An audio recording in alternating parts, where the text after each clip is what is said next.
सभी को सादर नमस्ते। आज हम सब एक विषय विशेष की चर्चा के लिए बैठे हैं, क्योंकि ये विषय ऐसा है जो हमेशा हमारी बातचीत में कहीं ना कहीं किसी ना किसी रूप में आता रहता है। कभी कभी परिवारों से बातचीत होती है। परिवार के मुखिया कहते हैं हमारा बेटा जो है आजकल कोई धार्मिक कार्यों में ज़्यादा रुचि नहीं लेते हैं, आज के बच्चे तो धार्मिक कार्यों से बचते हैं, हमारे कहने पे चले जाते हैं कहीं ना कहीं, कभी मंदिर जाना है किसी कार्यक्रम में, लेकिन अब उनकी इस तरह के आयोजनों में या कार्यक्रम में रुचि नहीं है। थोड़ी सी गहराई में बातचीत होती है तो फिर बातें निकल कर के सामने आती है कि भाई क्यों रुचि नहीं है, किस कारण से रुचि नहीं है। तो लगता है कि जिस रूप में धर्म को प्रस्तुत किया जा रहा है उनके सामने, शायद वो धर्म नहीं है, और जो सच्चाई नहीं है उसको कब तक आदमी महसूस करेगा या कब तक उसको स्वीकार कर पाएगा। तो आज हमारी साथ चर्चा में श्रीमान गौतम खट्टर जी हैं, जो कि लगातार युवाओं से जुड़े रहे हैं, जुड़ते रहे हैं और जुड़े रहते हैं, और इसी तरह के विषयों को जो आज की तत्कालीन परिस्थितियों में हमारे समाज को सोचना चाहिए, जिन विषयों के बारे में, उनकी चर्चा भी वो रखते हैं। तो आज हमारे साथ में उपस्थित भी हैं, मैं उनका स्वागत भी करूंगा इस चर्चा में। तो मैं उनसे भी एक थोड़ा सा आरंभ करूंगा कि क्या आपको लगता है कि आज के समय में क्या वास्तव में ऐसी स्थितियां हैं और कितनी हद तक हैं, और इसके पीछे के कारणों को क्या समझते हैं आप? देखिए, आज की परिस्थिति यानी 2025 के जब हम सिनेरियो को अध्ययन करते हैं समाज के लोगों की मानसिकता को, तो जो आपने प्रश्न उठाया ये बहुत ही प्रासंगिक है और इस पर चिंतन करना आज हमारे लिए बहुत ही अनिवार्य है। उदाहरण के लिए आपने एक बात कही कि क्या उनको सुचवाया जा रहा है ऐसा, या उनको ऐसा विवश किया जा रहा है। इसमें मैं एक छोटी सी बात कहना चाहता हूँ। जैसे मंदिर की बात आई, धर्म को मानने की बात आई, अपने ग्रंथों को पढ़ने की बात आई, सत्य को जानने की बात आई, ईश्वर का सिद्धांत क्या है इसको जानने की बात आई। तो इसमें दो तरह की बातें हैं। एक तो ये है कि पहले तो समाज में ये प्रचलन शुरुआत से ही नौजवानों में रहा है कि हमको ईश्वर है तो दिखाओ, हम ईश्वर को नहीं मानते। राम जी के चरित्र को लेकर के बहुत सारे प्रश्न कि राम जी हुए या नहीं हुए, राम जी ने सीता के साथ ऐसा किया, द्रौपदी के 5 पति थे, दीज दैट, ऐसे असंख्य बातें सनातन को लेकर के प्रचलित प्रारंभ से ही रही हैं। अब इसमें पहली बात तो ये हो गई। दूसरी बात ये हो गई कि इसका निवारण कौन करेगा, निराकरण कौन करेगा, समाधान कौन करेगा। तो जब इसका समाधान लेने के लिए नौजवान अपने पंडितों के पास गया, पुरोहितों के पास गया, धर्माचार्यों के पास गया, सन्यासियों के पास गया, धर्म गुरुओं के पास गया, तो उसको समाधान यथोचित नहीं मिला, यथोचित उत्तर नहीं मिला कि बस मान लीजिए, जानिए मत मान लीजिए, ऐसा मानिए, ऐसा मानिए। इस तरह की बातें समाज में हुई।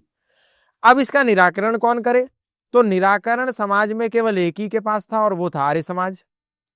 क्योंकि तर्क, तथ्य, युक्ति और प्रमाण दुनिया में किसी संगठन के पास है तो केवल आर्य समाज के पास है।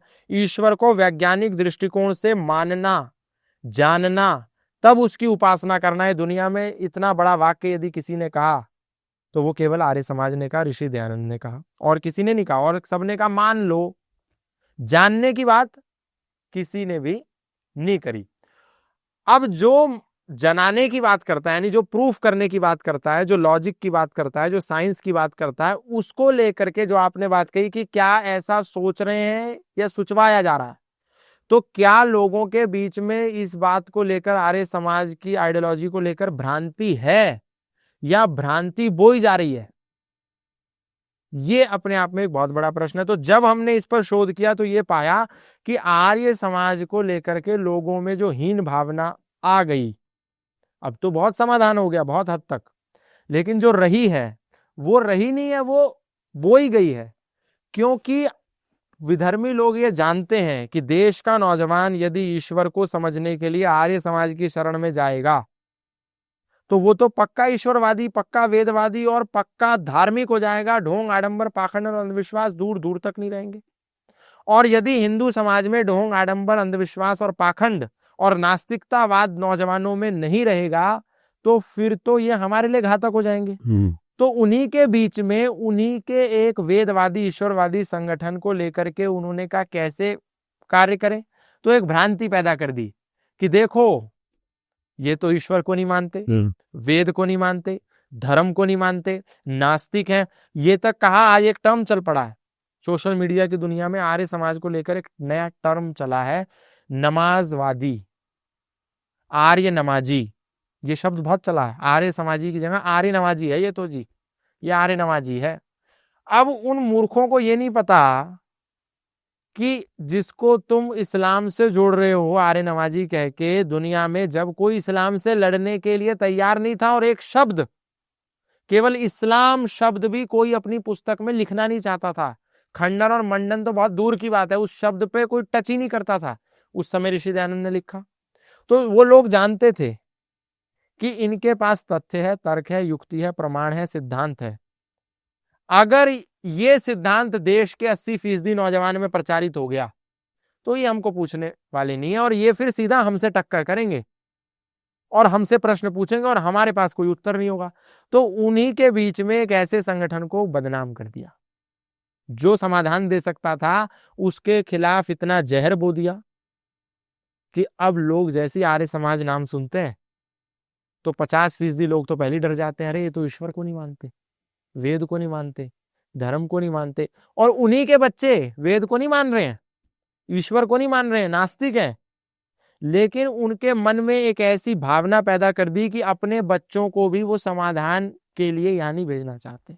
इसका अर्थ ये मैं समझता हूँ कि आर्य समाज की विचारधारा को जानबूझ करके युवाओं तक जाने ही नहीं दिया गया।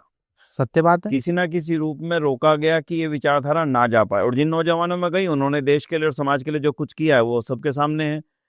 तो इसमें मैं एक चीज और जी ऐड कर, बहुत अगर बहुत सारे लोग इसमें ऑब्जर्व करें, एक छोटा सा उदाहरण देना चाहता हूं।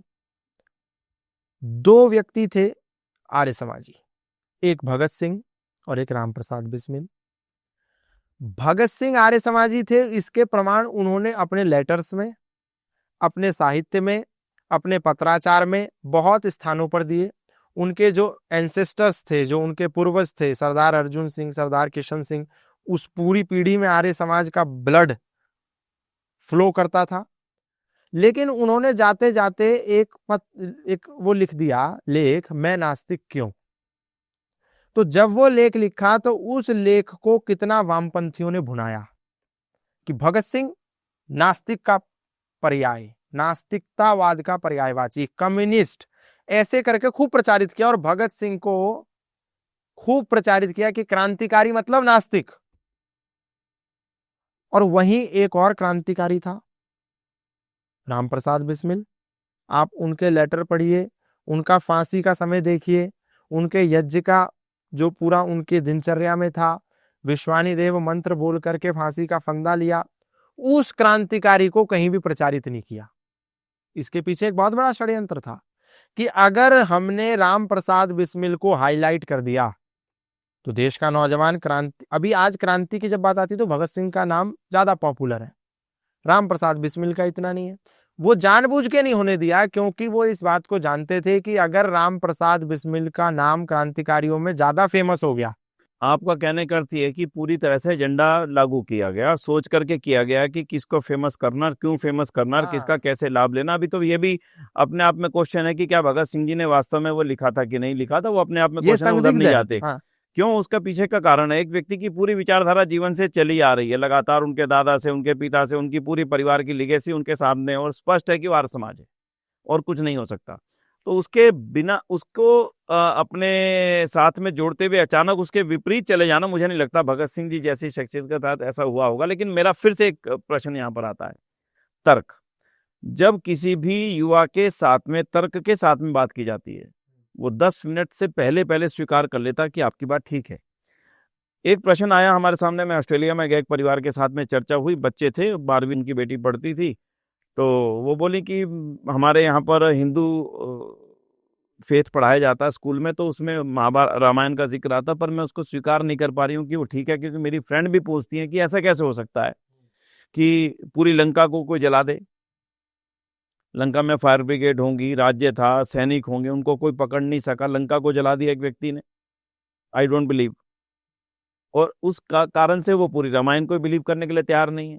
रामायण ना बिलीव करने का कारण वो राम को बिलीव करने के लिए तैयार नहीं। राम के मतलब पूरा का पूरा लेगेसी जब वैदिक परंपरा की चली आ रही है उसको तैयार नहीं है। मैंने आराम से उनको बिठाया, मैं इंग्लिश में ना बोल करके हिंदी में मैंने बोला, उनके पिता ने उनको इंग्लिश में पूरी तरह से बात समझाई। मैंने कहा देखो, है वो नहीं जो बताया जा रहा है। बताने का कुछ अलग अर्थ है, बताने का कुछ अलग तरीके से बताया जा रहा है, सच्चाई उसके विपरीत थी। उसने पूछा कैसे? मैंने कहा आग लगाना एक अलंकार के रूप में प्रयोग किया गया। जब दो भाइयों के बीच में कोई विवाद करवा दे, तो विवाद करवाने वाले को जब पकड़ा जाए तो परिवार वाले क्या कहते हैं? ये कहते हैं देख तूने हमारे घर में आग लगा दी। पति पत्नी के बीच में कोई विवाद करवा दे तो और वो बीच वाला पकड़ा जाए, दोनों में सहमति से बोले तेरे को ये किसने बोला? मेरे को उसने बोला। वो पूछो तेरे को किसने बोला? मेरे को उसने बोला। तब दोनों समझ जाते हैं कि फलाने व्यक्ति ने हमारे बीच में झगड़ा करवाया। उसको कहते हैं अच्छा तू हमारे पति पत्नी के बीच में आग लगाने आया था। हनुमान ने क्या किया था? हनुमान ने यही किया था। वो जानते थे कि रावण का राज्य जीतना आसान नहीं है, दरार डालनी पड़ेगी। दरार डालने के लिए उसने अपने गुप्तचरों से पता लगाया कि भाई इनके अंदर दरार का कारण कहाँ पर है। पता लगा विभीषण। जब विभीषण का पता लगा कि वो रावण के इन कारणों से रुष्ट है और अगर उसको साधा जाए तो हम रावण की लंका के बहुत सारे भेद पता लगा सकते हैं, उन्होंने उनको साधा और ये कहा देखो राम का साथ दोगे तो रावण को हराने पर तुम्हें यहाँ का लंकाधिपति बना दिया जाएगा। विभीषण इस बहकावे में आ गए। बहकावे में क्यों कहूं, अपने उस लालच में आ गए जो हनुमान की नीति थी। उसको कूटनीति कहें, उसको राजनीति कहें, उसको युद्ध नीति कहें, जो चाहे कहें उसको आप। लेकिन रावण और विभीषण में अंदर खाने जो एक दूसरे के प्रति वैर भाव था, उसका लाभ वीर हनुमान ने लिया और इसी को लंका में आग लगाना कहते हैं। क्योंकि लंका में आग कैसे लगी? लंका में आग ऐसे लगी जब अंदर के भेद उसी के भाई ने बताने शुरू कर दिए, तभी हनुमान को पता लग पाए कि इनकी सेना कितनी, इनकी सेना की ताकत कितनी, इनके पास हथियार कितने, इनकी कमजोरियां क्या हैं, इनकी मजबूतियां क्या हैं। तो लंका में आग लगाने का जो मुहावरा था, अब कोई गलत उसको सोचे कि भाई आग लगाना ऐसे कहते हैं, तो उसको तो वही बेटी जो ठीक कह रही थी उसने इस लॉजिक को समझा, उसके पिताजी ने समझाया, उसको 2 मिनट में समझ में आ गया नहीं अगर ये लॉजिक है तो ये बिल्कुल ठीक है। अगर मैं नाक काटने की बात कहूं, शूर्पणखा की नाक काटी, लोग कहते हैं शूर्पणखा की नाक काटी। अरे भाई शूर्पणखा की नाक काटने का कोई कारण ही नहीं था। ठीक बात। जो लक्ष्मण अपनी माता सीता के पूरे 14 वर्ष मुख के दर्शन भी नहीं कर रहे हैं, यानी महिला शक्ति का इतना सम्मान, वो किसी महिला की नाक काट दें, ये कोई समझदारी वाला प्रतीत नहीं होता। हाँ, किसी संपन्न या सम्मानजनक व्यक्तित्व की भरे बाजार या खुले समाज में जब आप अपयश कर देते हैं और उसको किसी बात के लिए मना कर देते हैं जिसके लिए वो अपेक्षित नहीं होता कि मुझे इसके लिए मना किया जाएगा, तो उसका नाक काटना होता है। कभी किसी बहुत बड़े परिवार का रिश्ता किसी गरीब परिवार में आ जाए और गरीब परिवार मना कर दे कि मैं तो इससे यहाँ शादी नहीं करूंगा, तो कहते तूने तो उनकी नाक कटवा दी भैया, उसकी तो नाक कट गई। तो ठीक वही हुआ, शूर्पणखा ने एक प्रस्ताव रखा, राजा की बहन थी, राजा की बहन के नाते से उसने किसी के साथ विवाह का प्रस्ताव रखा और उसने उनको खड़े बाजार कह दिया कि नहीं भाई छोड़ो, ये संभव नहीं है। अब ऐसे ऐसे तर्कों से जब समझाया जाएगा तो तब वास्तविकता में धर्म क्या है, धार्मिक हमारे ग्रंथ क्या कहते हैं, नीति ग्रंथ क्या कहते हैं, सच्चाइयां सामने आएंगी। ऐसे ही 1 2 3 4 10 हजार नहीं, हजारों हजारों बातें इस समय फैली पड़ी हैं। मुझे लगता है कि अगर तर्क के साथ में आर्य समाज की बातों को समझा जाएगा, तर्क के साथ में ईश्वर की बातों को समझा जाएगा, मुझे लगता है इस समय खट्टर जी सबसे ज्यादा जो जरूरी चीज है वो ये है, व्यक्ति नौजवान सच्चाई को जानना चाहता है, उसको सच्चाई के नाम पे नकली चीज दिखाई जा रही है, उसके सामने पीली चीज रख करके उसको कहा जा रहा है सोना है। थोड़े दिन तक तो सोना देख करके उसको समझ लेता है कि सोना है। जब थोड़े दिन बाद वो परखता है, किसी दुकान पे जाता है, दिखाता है, करता है, पता लगता है तो सोना नहीं पत्थर है, उसका सोने पर से विश्वास उठ जाता है। ठीक बात। यही हो रहा है ईश्वर के साथ में। कभी उसको बताया वो यहाँ रहता है, वहां जाके दर्शन करो, कभी वहां चक्कर लगा के आओ, कभी वहां पे रहते हैं, कभी उस पहाड़ पर रहते हैं, कभी उस जगह पर, कभी उस गुफा में। वो व्यक्ति 10 जगह जाता है, कहीं सर उसको ऐसा नहीं लगता कि जाने के बाद उसको लाभ मिला, इसलिए वो वास्तव में ईश्वर पर ही विश्वास छोड़ बैठता है। इसी से वो नास्तिकवाद की तरफ चला जाता है। जब उसको ईश्वर वास्तव में क्या है ठीक से बताया जाएगा, एक ईश्वर जो सारे संसार को चलाता है, जिसके कारण से सारी व्यवस्था चल रही है, जिसके कारण से सूर्य चंद्र आकाश तारे सब गति से और व्यवस्था से चल रहे हैं एक दूसरे का समर्थन और सहायता करके, उसी का नाम ईश्वर है जो इस सब व्यवस्था को संचालित कर रहा है। मुझे नहीं लगता कि कोई भी नौजवान इस तर्क से दूर रह पाएगा। आज हम सबकी जिम्मेदारी है, जो खट्टर साहब जैसे नौजवान साथी जो हैं इस दिशा में आगे कार्य कर रहे हैं, इनकी जिम्मेदारी है कि नौजवानों को इन तर्कों के साथ में इन बातों को प्रस्तुत करें जी, ताकि ज्यादा से ज्यादा नौजवान भटकने से बच सके। वास्तविकता यह है कि जो भटकाव है वो योजनाबद्ध भटकाव है। पहले उनको हिंदू धर्म से दूर करना, नास्तिकवाद पर लाना, और वहां से फिर उनको 3 जगहों पर लेकर के जाना। वह एक क्रिश्चियनिटी, एक मुस्लिम और तीसरा कम्युनिस्ट। जो मुस्लिम नहीं बनता, जो क्रिश्चियन नहीं बनता, उसको कम्युनिस्ट बना लेना। एक चौथा हिस्सा बौद्ध भी है, वो बौद्ध भी कम्युनिस्ट की एक थोड़ी सी पॉश कैटेगरी ही मैं मानूंगा। इन 4 हिस्सों में ले जाकर के हिंदू धर्म से अलग करने की साजिश मात्र है।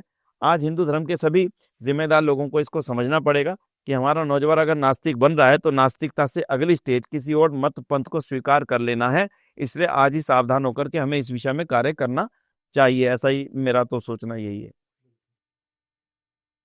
तो इस संबंध में आप क्या अगला स्टेप सोचते हैं कि आगे क्या करना चाहिए, क्या इसकी गतिविधि, क्या गोष्ठियां लेनी चाहिए? किस तरह से अगर आप कुछ लगता है नौजवानों को संदेश देंगे कि जानने की इच्छा के लिए कहाँ जाएं, क्या करें, क्या पढ़ें, क्या देखें? मैं तो यही कहूँगा कि आप रिसर्च बेस्ड, क्योंकि जितने भी पढ़े लिखे नौजवान हैं वो तर्क में विश्वास करते हैं, साइंस पढ़ते हैं। तो उदाहरण के लिए यज्ञ है, तो यज्ञ पर भी हजारों रिसर्च पेपर लिखे जा चुके हैं, शोध हुए हैं, रिसर्च जर्नल्स, इंटरनेशनल जर्नल्स ने उनको छापा है और उसमें बहुत सारी ऐसी रहस्यात्मक बातें निकल कर के आई हैं जो अगर हम पढ़ेंगे तो हम ये मानने पर विवश हो जाएंगे कि ये मात्र कोई कर्मकांड या एक रिचुअल मात्र नहीं है, ये पूरा का पूरा एक विज्ञान है। तो उसको भी पढ़िए जो पढ़े लिखे नौजवान है। दूसरा, सत्य को यदि जानना है तो उसके लिए आज की तारीख में पिछले 150 साल में मैंने जितनी पुस्तकों का अध्ययन किया और विद्वानों ने, बड़े बड़े विद्वानों ने जो पुस्तकों का अध्ययन किया, जिनका उस पुस्तक से या उसको लिखने वाले से दूर दूर तक भी कोई संबंध नहीं था, वो इस निष्कर्ष पर पहुंचे और उन्होंने अपनी किताबों में, अपने डिस्कोर्स में, अपने लेक्चर्स में उस बात को उजागर किया कि यदि किसी को सत्य जानना है धर्म के विषय में, अधर्म के विषय में, संस्कृति के विषय में, सभ्यता के विषय में, रिचुअल के विषय में, ग्रंथों के विषय में, वेद के विषय में, कुरान के विषय में, बाइबल के विषय में, दादू मत के विषय में, कबीर पंथ के विषय में, हिंदू धर्म के विषय में, सनातन के विषय में, तो उसके लिए एक ही मात्र केवल उपाय है, दूसरा कोई नहीं, नो अल्टरनेट। एक ही उपाय है और वो है द लाइट ऑफ ट्रुथ। सत्य सत्य अर्थ का प्रकाश जी, न भूतो न भविष्यति, यानी सत्यार प्रकाश। मैं ये मानता हूं कि अगर सही समय पर सत्यार प्रकाश को नौजवान पढ़ ले, मेरा अनुभव ये कहता है कि उसके जीवन में कोई कम से कम शंका तो नहीं शेष रहेगी। पढ़ने में पहले लगेगा कि भारी है, मुश्किल है। आप बायोलॉजी पढ़ते हैं वो कौन सा आसान है, आप फिजिक्स पढ़ते हैं वो कौन सा आसान है, आप मैथमेटिक्स के फॉर्मूला पढ़ते हैं वो कौन सा आसान है। अलजेब्रा समझना कब आसान था? किसी के लिए भी नहीं था। ज्योमेट्री समझना कब आसान था? एल्गोरिथम समझने के लिए और संस्कृत के वाक्य प्रबोध समझने के लिए और हर चीज मुश्किल थी। कौन सी आसान थी? जब पढ़ने बैठे थे तब क लिखना भी मुश्किल था, ख लिखना भी मुश्किल था। ABCD सीखने के लिए भी हमें 2 साल लगे थे, आसानी से नहीं सीखी गई। इसलिए सत्यार प्रकाश को पढ़ने के लिए भी कम हम ऐसे तर्क ना दें, थोड़ा समय लगाएं। और ये वास्तव में एक ऐसा अमूल्य ग्रंथ है, अमृत है, अमृत। अमृत का मतलब ये होता है पढ़ने के पश्चात में अमरता, यानी कि ज्ञान की अमरता, यानी कि सत्य और असत्य को अलग अलग करने की क्षमता, तर्क और वितर्क के साथ समझने की क्षमता आने का एक अद्भुत ग्रंथ महर्षि दयानंद सरस्वती ने लिखा। तो इसलिए पढ़ने का जब आप शुरू करें तो ऐसा ही सोच करके करें कि ये मेरी पहली सीढ़ी है पढ़ने की। इसलिए जैसे शुरुआत में पढ़ने में हमें 2-3 साल लगे थे, इसको पढ़ने और समझने के लिए मुश्किल से 1 या 2 बार पढ़ने में ही ढंग से समझ में आ जाएगा।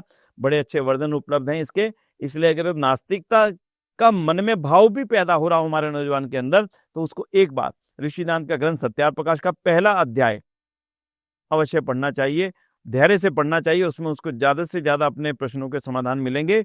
और आने वाले अंतर्राष्ट्रीय आर्य महासम्मेलन में जो कि दिल्ली में होने जा रहा है, उसमें भी इस तरह की सारी चीजों के ऊपर खूब अच्छी चर्चा होने वाली है। मैं नौजवानों को आमंत्रित करूंगा, अलग अलग सत्रों में अलग अलग विषयों पर चर्चाएं होंगी। आप लोग वहां आएं, देखें, आर्य समाज के 150 वर्ष के इतिहास को भी जानें, आर्य समाज के 150 वर्ष के कार्यों को भी जानें, और वर्तमान में चुनौतियां क्या है हमारे सामने उनको भी एक बार समझें, देखें, ताकि हम भी अपने देश के लिए विशेष कुछ कर पाए जो आर्य समाज के 150 वर्ष के इतिहास में हजारों लाखों नौजवानों ने किया, चाहे सरदार भगत सिंह हो, चाहे राम प्रसाद बिस्मिल हो, लाला लाजपत राय हो, सरदार करतार सिंह सराभा हो, भाई परमानंद हो, ऐसे हजारों हजार नौजवानों ने जिन्होंने देश के ऊपर अपना सर्वस्व वार दिया, उनको प्रेरणा आर्य समाज और ऋषिदान और सत्यार प्रकाश से ही मिली थी। तो धन्यवाद करूंगा मैं जो खट्टर साहब का, उन्होंने आज आकर के इन चर्चाओं को आगे बढ़ाया, और वो भी आपको सम्मेलन में मिलेंगे। सम्मेलन में उनकी वार्तालाप भी अलग अलग सत्रों में कहीं ना कहीं आपको अलग अलग विषयों में देखने को मिलेगी। वेबसाइट को देखते रहिएगा आर्यमहासम्मेलन.com, उसमें आपको पूरा शेड्यूल दिख जाएगा, मिल जाएगा। मैं इन्हीं शब्दों के साथ में विदा लूंगा आप सभी से, और भाई खट्टर साहब भी आगे अपने कार्यों में निकलेंगे। तो आप सभी का बहुत बहुत आभार, बहुत बहुत धन्यवाद।